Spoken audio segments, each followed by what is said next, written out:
Fast fragment paralysis. A connection can reorganize across distance.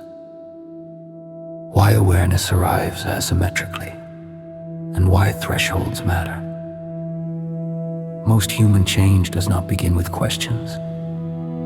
It begins with shifts. And sometimes those shifts do not happen in isolation. Across distance, across silence, across time, two people can enter reorganization without speaking, without signaling, without intention.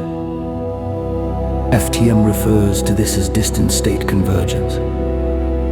Not communication, not causation, but alignment in internal timing.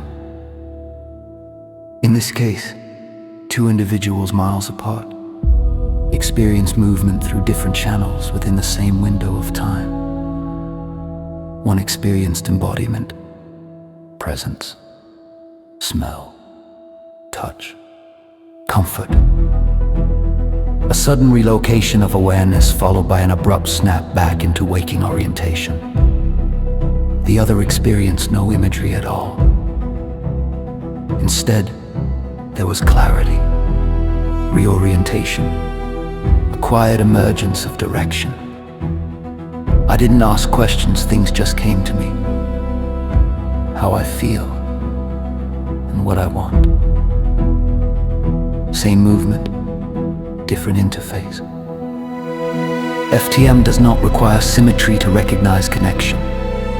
Across spiritual and mystical traditions, distance is not treated as a barrier because connection is not modeled as transmission. In Tundra Travi traditions, this is described as shared field awareness, where two systems respond to the same underlying shift without exchanging information. In indigenous and animistic frameworks, it is relational continuity, bonds that exist in orientation rather than location. In Eastern traditions, it resembles non-local insight, knowing that arises independently, yet coherently. In mystical Christianity, it appears as consolation without cause, comfort or clarity that arrives unrequested, then withdraws. In Sufi language, it is tuning, two instruments resonating. When tension releases, not because one played to the other, but because the field changed. None of these traditions require mirroring. They expect difference. One system may release through the body, another through cognition, one through sensation, another through knowing. Alignment is not duplication. It is trajectory. What gives this moment additional weight is when it occurred. The passage from New Year's Eve to New Year's Day is a temporal threshold. Across cultures, thresholds are treated as liminal time, doorways rather than destinations.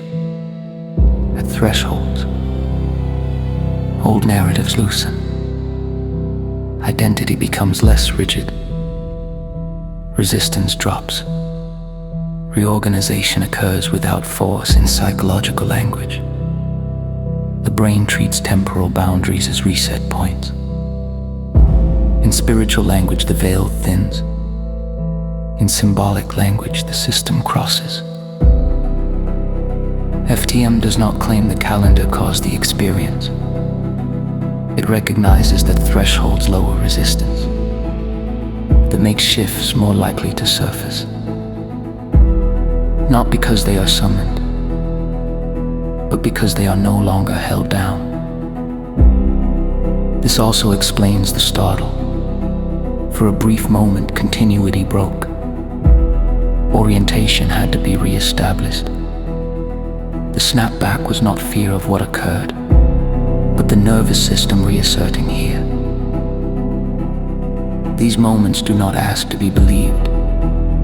They do not demand explanation. They do not instruct action. They are transitional. The connection here is not that one event caused the other. FTM does not claim that. The connection is that two systems long held in rigidity entered reorganization within the same relational field during the same liminal window that is enough to be meaningful without being inflated into certainty or dismissed as imagination. FTM exists to name these moments without capturing them, to allow meaning without fixation, and to recognize that some alignments occur before words, before questions, before explanation, across distance, across thresholds. Connection does not always speak. Sometimes it reorients.